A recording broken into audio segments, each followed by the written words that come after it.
गोमिया और डुमरी ये दो विधानसभा जेबी केसेस के लिए बहुत महत्वपूर्ण होने वाली है। वहां से कोई भी उम्मीदवार होगा तो वो जीत के निकलेगा। तो मैं बताऊंगा कि किस तरह से जेबी केसेस कहां कहां अपने उम्मीदवार दी और कहां मजबूत दिख रही है। जी हाँ, 8 लोकसभा में जेबी केसेस ने अभी अपनी उम्मीदवार दी, लेकिन 8 लोकसभा में 3 ही लोकसभा में जहां पर जेबी केसेस अपनी दावेदारी पेश कर रही है, जीत सुनिश्चित करता नजर आ रही है। जी हाँ, उसमें से पहला मैं बता दूं कि सबसे पहले हजारीबाग लोकसभा की बात करूं मैं, तो हजारीबाग लोकसभा जब 20 तारीख को चुनाव होती है और वहां पर जिस तरह से रामगढ़, मांडू और बड़का गांव में जिस तरह से रुझान आया जेबी केसेस की ओर से, आपको मैं बता दूं कि जेबी केसेस को मजबूत नजर आ रही है 3 विधानसभा से। बाकी और 2 विधानसभा है वहां छिटपुट वोट मिली है। तो कई लोग ये आशंका लगा रहे हैं कि इस बार कांग्रेस और भाजपा को टक्कर देने के लिए जेबी केसेस यानी हेलमेट छाप संजय मेहता, जयराम महतो के पार्टी के उम्मीदवार हैं, वो इस बार जीतते नजर आ रहे हैं। वही मैं बात करूं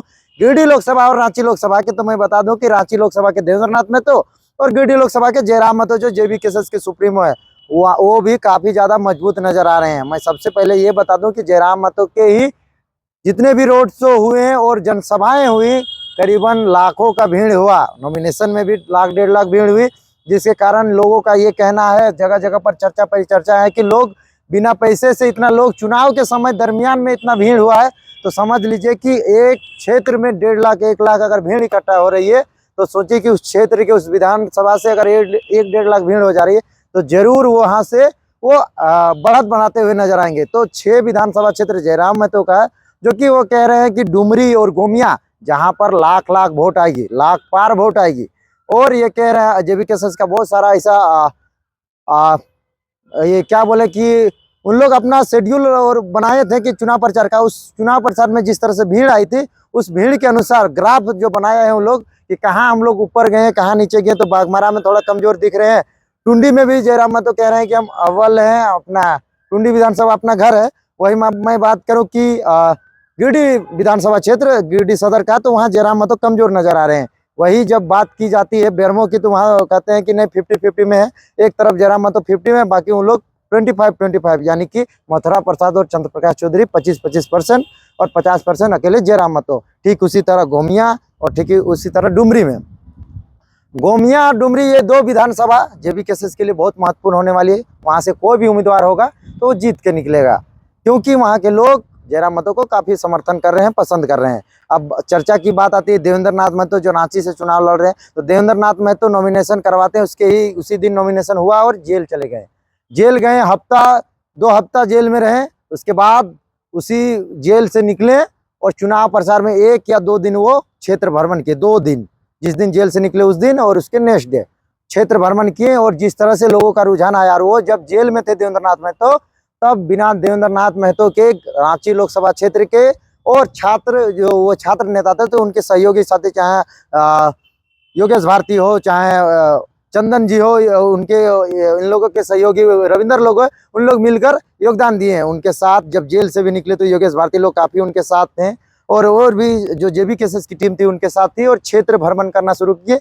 एक चीज यहाँ पे देखा गया कि ईचागढ़ में सबसे ज्यादा वोट पड़ा, सिल्ली में सबसे ज्यादा वोट पड़ा, उसके बाद हटिया विधानसभा, ये आपको मैं कहूँ को तो ये कांके विधानसभा, फिर रांची विधानसभा। तो सबसे ज्यादा सुदूर क्षेत्र में वोट पड़ी, जहाँ जयराम महतो का जहाँ क्रेज है, तो और देवेंद्रनाथ महतो का जहाँ गृह स्थल है यानी कि सिल्ली विधानसभा, उधर से वोट पड़ी। और वहां पर जयराम महतो के और छात्र नेता देवेंद्रनाथ महतो के काफी चाहने वाले थे। और ये 60-40 का आंदोलन में जितने भी जेएसयूटीयू पूरा झारखंड को बंद करना, झारखंड में तबाही मचाने में बड़ा योगदान रहा देवेंद्रनाथ महतो को। तो ये लोग आशंका लगा रहे हैं कि देवेंद्रनाथ महतो का त्रिकोणीय मुकाबला है, वो भी यहाँ चुनाव जीत सकते हैं। सीधा लड़ाई बाहरी भीतरी का ये लड़ाई लड़े हैं, और दोनों बाहरी और ये भीतरी हैं। लोग इनको पसंद कर रहे हैं और ये कह रहे हैं कि हम पैसे के बल में नहीं, हम लोगों के तन मन धन के साथ हैं, और बाकी पार्टी पैसे के बल पे चुनाव लड़ रही है। अब देखना ये दिलचस्प होगा कि देवेंद्रनाथ महतो कितने वोट से जीतते हैं या किससे टक्कर होगी। सारा चीज 4 तारीख को पता चलेगा। देवेंद्रनाथ महतो अभी शांत माहौल में है। वो ये कह रहे हैं कि मैं अभी विजय जुलूस की तैयारी बिल्कुल नहीं करूंगा। जनता की ओर से हमें चावल और पैसा मिला है, मैं समेट के रखा हूँ। जिस दिन जीतता हूँ उस दिन हम जिस तरह से अपने क्षेत्र हैं, पूरे 6 विधानसभा क्षेत्र, वहां पर सब जगह हम लोग खाएंगे पिएंगे और उस पैसे का मिठाई बांटेंगे। वही जयराम महतो के लिए डीजे बाजा की तैयारियां जुगाड़ होना शुरू हो गई। कई लोग सोशल मीडिया में लिख रहे हैं कि ये डीजे घूमेगी। कई लोग ये कह रहे हैं कि इस जगह पे, इस मंदिर पे, इस स्थान पे, इस जाहिर स्थान में हम लोग बलि देंगे, यहाँ पर हम लोग पार्टी करेंगे, इधर विजय जुलूस निकालेंगे। इस तरह की तैयारियां अभी से ही शुरू हो गई है। अब देखना ये दिलचस्प होगा कि हजारीबाग लोकसभा, गिरिडीह लोकसभा और रांची लोकसभा में तीनों उम्मीदवार जो संजय मेहता, जयराम महतो और देवेंद्र नाथ महतो है, कितना मजबूत हैं और कितना वोट से जीतते हैं।